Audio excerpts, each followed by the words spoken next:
Viva la libertad, carajo! Those 4 words have become the most well-known line of the greatest libertarian success story in the history of the world. Javier Milei has said that I'm not here to lead the sheep, but to wake up the lions. Well, the lion has roared. In fact, this might be the most important election in the history of the world. Let's start with a little background. Argentina got its current constitution in 1853. This was part of a liberal intellectual movement called the Generation of 1837, and one of the leading... Keep this close. Okay. I'll just say for a second. Okay, should I... Yep, keep okay. going. Okay, I'll go back. Those 4 words have become the most well-known line of the greatest libertarian success story in the history of the world. Javier Milei has said that he is not here to lead the sheep, but to wake up the lions. Well, the lion has roared. In fact, could this be the most important election in the history of the world? Let's start with a little background. Argentina got its current constitution in 1853. This was part of a liberal intellectual movement called the Generation of 1837, and one of the leading figures was Juan Bautista Alberti. They copied much of the American Constitution and hoped to establish a republic similar to the USA. Going back further, there is also a great Spanish tradition of liberalism. Dr. Block talked a little bit about this with the School of Salamanca, but it also includes Miguel de Cervantes, who you may know is most famous for as the author of Don Quixote. The Spanish liberals also influenced Thomas Jefferson.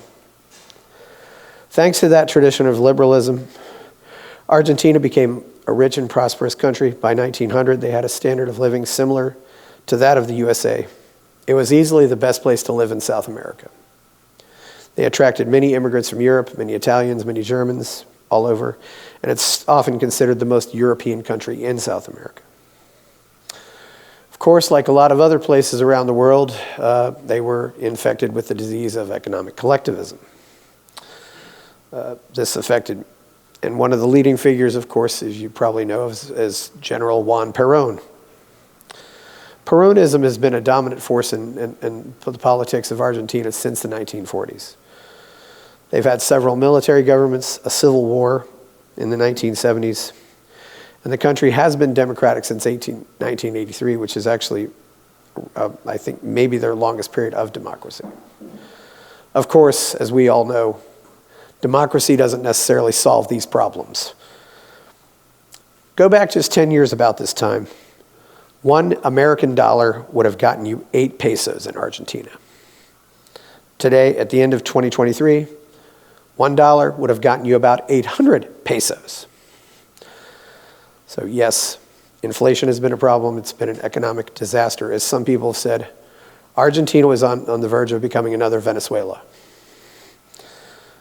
But then out of all this comes this economist named Javier Milei. He was born in 1970 to working class parents. His father was a bus driver. His mother was a housewife. Growing up, he was a soccer goalie, and he was also a lead singer of a Rolling Stone cover band called Everest. He dedicated himself to the study of economics. He studied the Chicago School, the classical schools, the Austrian school. He often cites Murray Rothbard, Israel Kirzner, and most frequently, Alberto Benegas Lynch. A few years later, he read a translation of The Market for Liberty by Morris and Linda Tannehill, and this is the book that converted him to anarcho-capitalism. He's taught economics. He became an economic advisor to many wealthy people as well. And then something else happened. He went on this talk show with a guy named Alejandro Fantino. Just a standard talk show. But they noticed, wow, we got a lot of ratings for this guy. So of course, what happens? They start bringing him back. Some people thought he was crazy, but he just gets on more and more shows, and he starts to build his brand. From this, his fame grew. I mean, people thought he was crazy. He gets attention. People tune in, and people tune into what he has to say. He can be very theatrical, as you've said. He's often knows how to get attention. And so by 2021, he runs for office. Their Congress is called the Chamber of Deputies, and of course he was elected. And then he made one of his most brilliant public relations moves. He decides to raffle off his monthly salary. So he collects all these email addresses, builds all this goodwill at the same time, and obviously he doesn't get paid, and he shows people he's not just in for himself. And this also makes him very popular. Okay, yeah. Okay, yeah. Okay. Thank you. Yes, so anyway, 2 years later, he decided to run for president. And the first primary election was on August 13th. This was what will largely be called a jungle primary. 20 candidates, lots of political parties, and they also have parties and coalitions there. So you're in a party and then the parties form coalitions. His party is Partido Libertario, which is Libertarian Party, but his coalition is called La Libertad Avanza, which means Liberty Advances. And then he got 7,352,244 votes, almost 30%. He won the primary. More than any other, and also not just more than any other candidate, but also more than any other coalition. And now people were starting to get worried. What's happening here?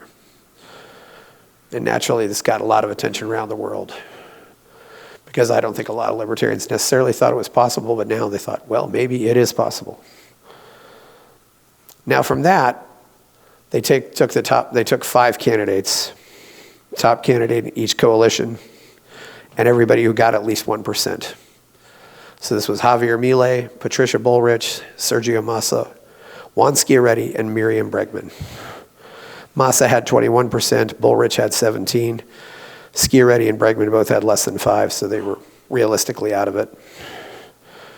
There were 2 debates Milei did very well.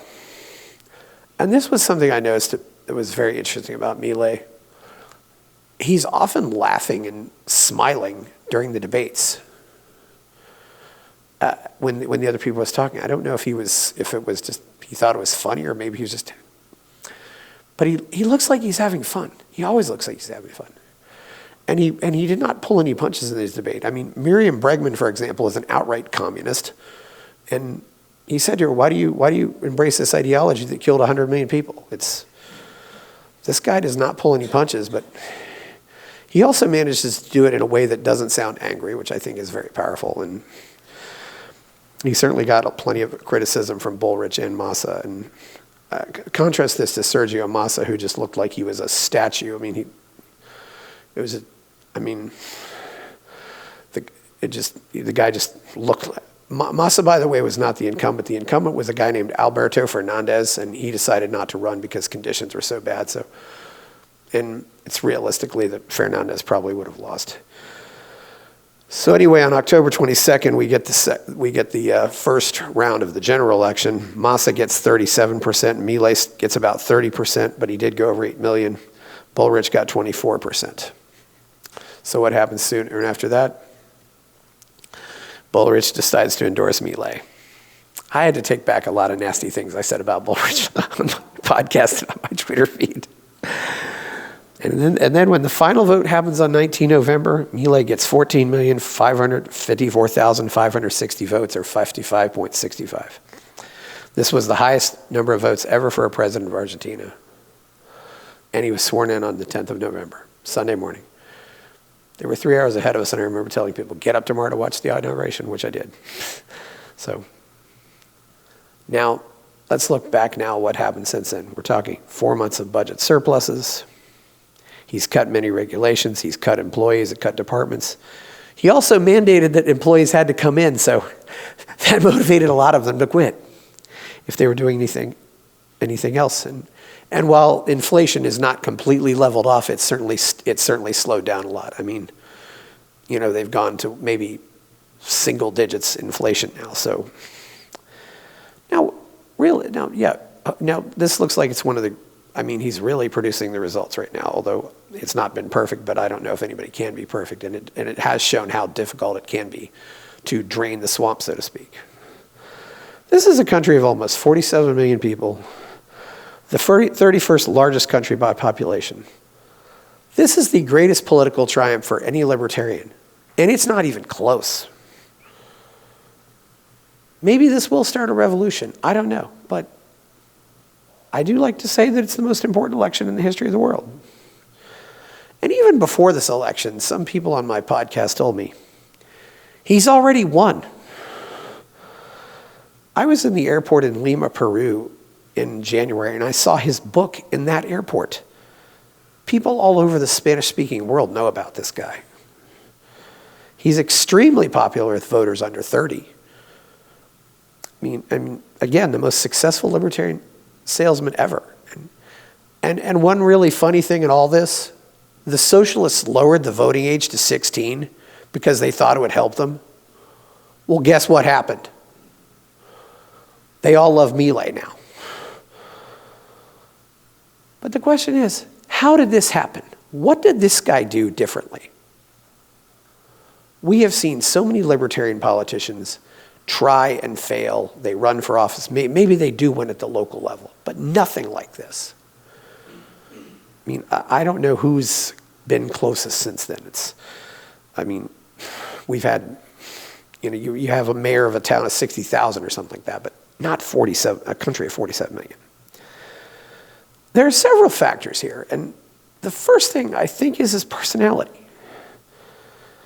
He seems like the kind of guy who could hang out with any group in high school and be a cool guy. I mean, being the lead singer of a rock band, being a soccer goalie. He wears this black leather jacket, and I often say it reminds me of Johnny Cash. And now, when you're a rock star, you learn how to read the room, you learn how to play the crowd, you learn how to get people pumped, you learn how to get people excited. You become more confident. And I think the other thing too is he knows how to have fun. He started carrying around the chainsaw and to his rallies, and it was just how he was going to cut everything.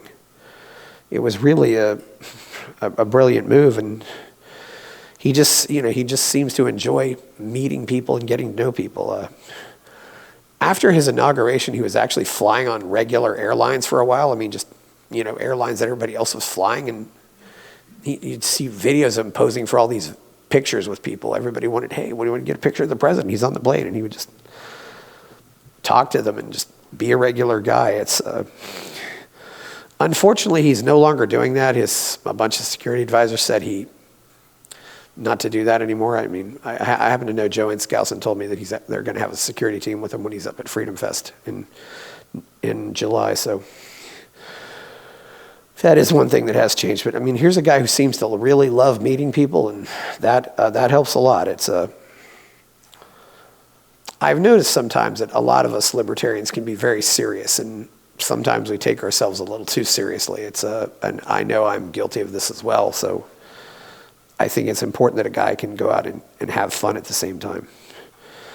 You have to understand that, the gravity of your situation, but you still have to act like you enjoy life. You just can't let yourself be overwhelmed with this. So it seems like he understands the politics, understands the seriousness, but also still has fun.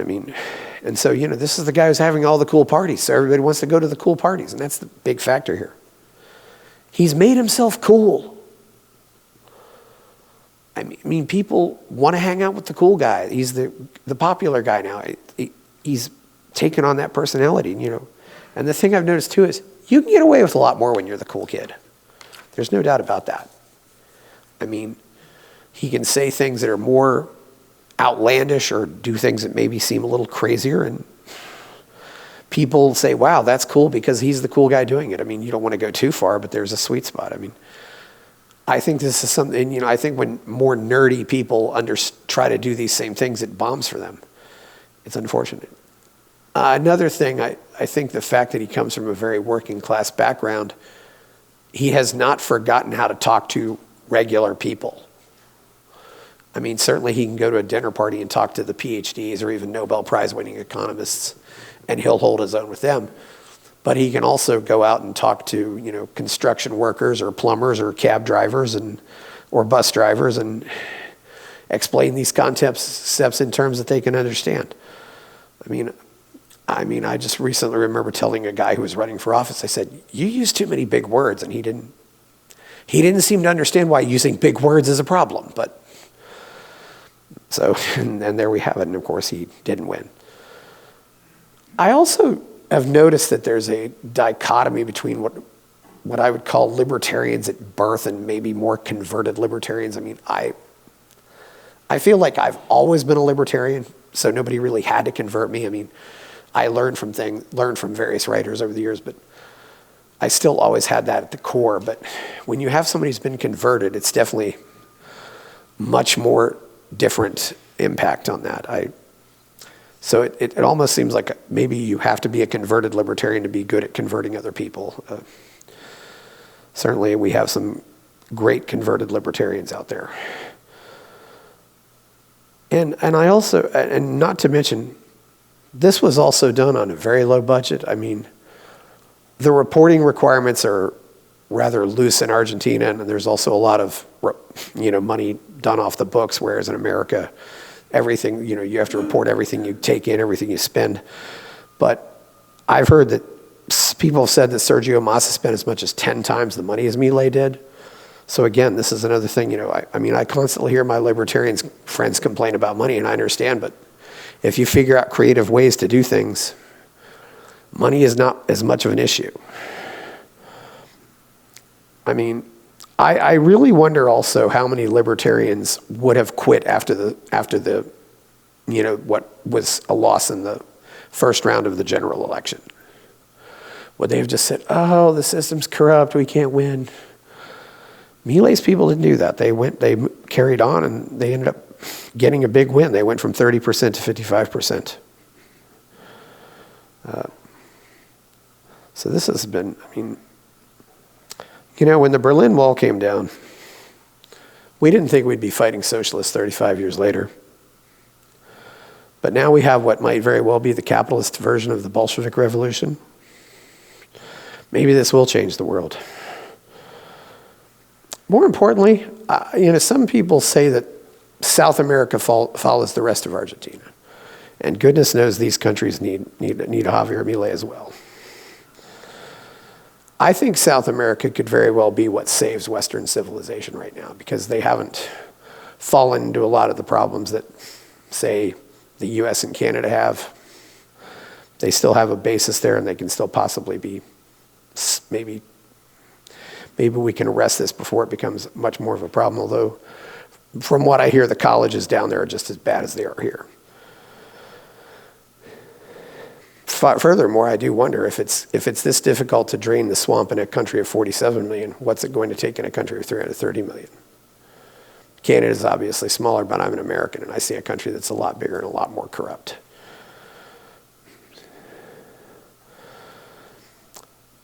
Something else I've learned from this, is the power of symbolism.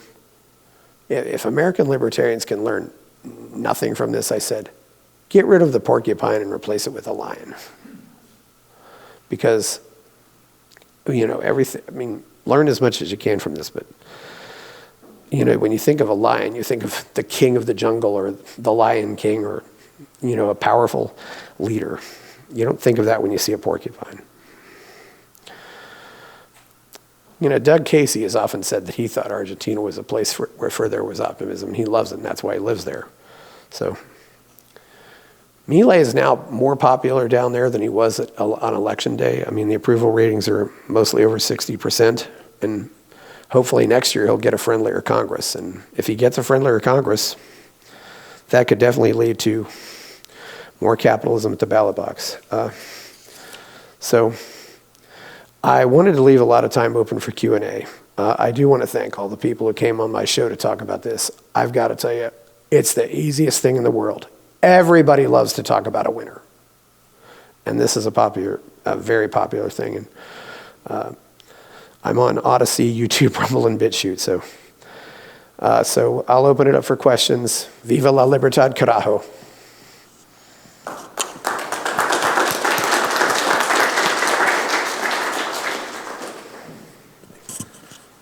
Thanks. I have a question. You mentioned draining the swamp. The president of El Salvador is investigating his entire cabinet. How do you think Milei compares to him in that respect? I do worry that Bukele is maybe probably rounded up some people who were innocent, but he seems like he's doing a lot of good down there. I actually I visited El Salvador last November, and I probably have more confidence in them than I do in Argentina. I went down for a Bitcoin conference there, and I saw one woman with a small tattoo. And trust me, when the women are getting tattoos, that's when you know your country's gone to hell. Yeah. Hello? Sorry, yeah.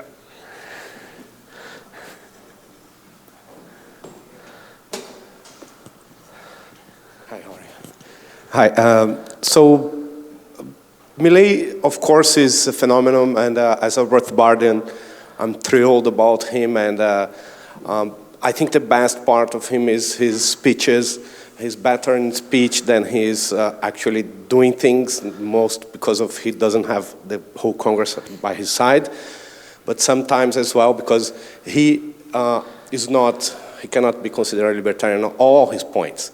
How do you see his, in my opinion, as a libertarian, very flawed and very wrong foreign policy? I had a feeling this would come up, and the one thing is, first of all, Argentina hardly has any military at all. I mean, I think because of their humiliation with the Malvinas, or as people who speak English call them, the Falklands, they've not really wanted to do much of anything. So, he's not really, he gave away some equipment that was basically useless, so it was just to Ukraine, but I do wonder where this is going to go, though, because one of the great things about South America is it's managed to stay out of the rest of the world's skirmishes, and they lose that benefit. They have nothing to gain and everything to lose by doing it, and I do wonder also if there's maybe some guilt in Argentina because they did become a haven for escaped Nazis after World War II. Including Adolf Eichmann. So maybe they're trying to repent for this, but I really don't know. But furthermore, I don't know what Milei is reading. I don't think he's reading Scott Horton's books. I don't think he's reading some of the other stuff that we can read and hear in English. So if he was able to, so there really isn't a significant anti-war movement in Argentina, and the only one who is, and the only people who are anti-war are the communists. There was actually, the first presidential debate was on October 8th, and 4 of the candidates all said, I stand with Israel, and the only one who said anything about the Palestinians was Miriam Bregman, and of course and she's the communist. So when you have, it's unfortunate that peace has sometimes been associated with communists because they definitely do not bring peace, and they definitely do not favor anything like peace, because socialism and war go together. Capitalism does not create war. Crony capitalism create wars, but not capitalism. So,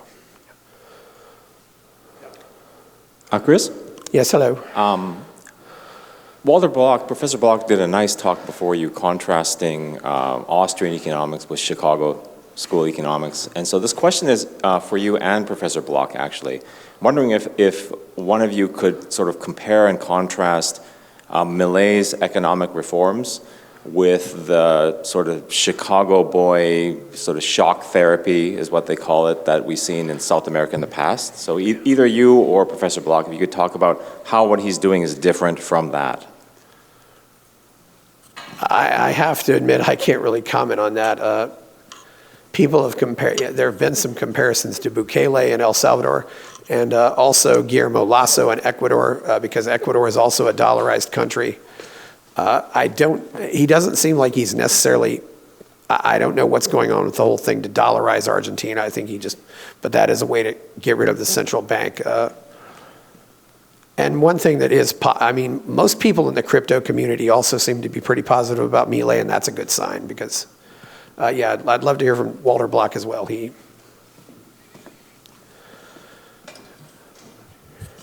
I just wanted to throw another compliment at Milton Friedman when he went to Chile and at Pinochet's invitation. All he said was the same old stuff that he's always saying. Free enterprise is good, private property rights are good, socialism is evil. And yet he got into great trouble for dealing with Pinochet because Pinochet was not good.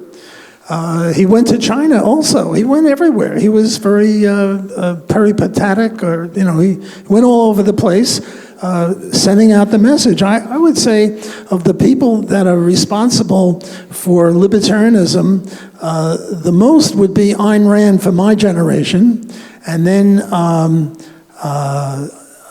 Ron Paul for the generation after me, but Milton Friedman probably converted more people to libertarianism than anyone else. He had a bigger megaphone than Murray Rothbard or Mises, but I greatly credit Milton Friedman for the positive work he's done, and certainly what he did in Chile with Pinochet. He just said, free enterprise is the way to go, and I applaud him for that. Thank you. Any comment, Chris, on that? Yeah, I don't know enough about what exactly happened with Friedman, but it is interesting that when you have that, sometimes you have a dictatorship, it's unfortunately easier to do that than when you have a democracy. Chile is certainly a very well-off country, and hopefully Argentina can do that. Milei could also possibly look to some of the people like Václav Klaus in the Czech Republic and maybe what they did in Estonia after the fall of the Berlin Wall. There aren't really a lot of blueprints for fixing a country like this. But we have to hope for the best, and certainly we hope he can learn from the past. Milei has studied so many different economists. It's really remarkable. This guy really knows what he's doing. So, Chris, I have a question. I have traveled a lot in Argentina as well, and I'm curious if people voted for Milei just because they had no other choice left. So which means that once things start improving, they are probably, and this is my guess, that they are not probably attached to libertarian values, the people of Argentina. So once their lives improve a bit, they will probably restart voting for the leftist parties again. That's a very understandable concern, and as I've often said too, if somebody can undo all this stuff by executive order, what stops somebody from redoing it with executive orders too? And of course the colleges, God help them. And of course we're saying that in a college right now, but it's that. Yeah, I wonder about that too. I think the fact that he's getting a lot of these younger people out helps a lot, because how many people really change their political opinions after the age of 30? I don't know that many. It seems like when people go out and start voting is when they start doing that. Yes, so hello. This is just a quick comment. Rick and I were at the Students for Liberty conference in February, and it was pretty clear that young people in Argentina were very influential in this election. And I'm just making a plug for Students for Liberty, for anybody here who's not aware of it. There are young, brave students all over the world who are risking literally life and limb in certain areas to promote the ideas of liberty. And anyway, I think they had a crucial effect on this election. So it's not to worry about all the young people in universities. Some are actually thinking. Oh yes, yeah. Not everybody goes to college, certainly.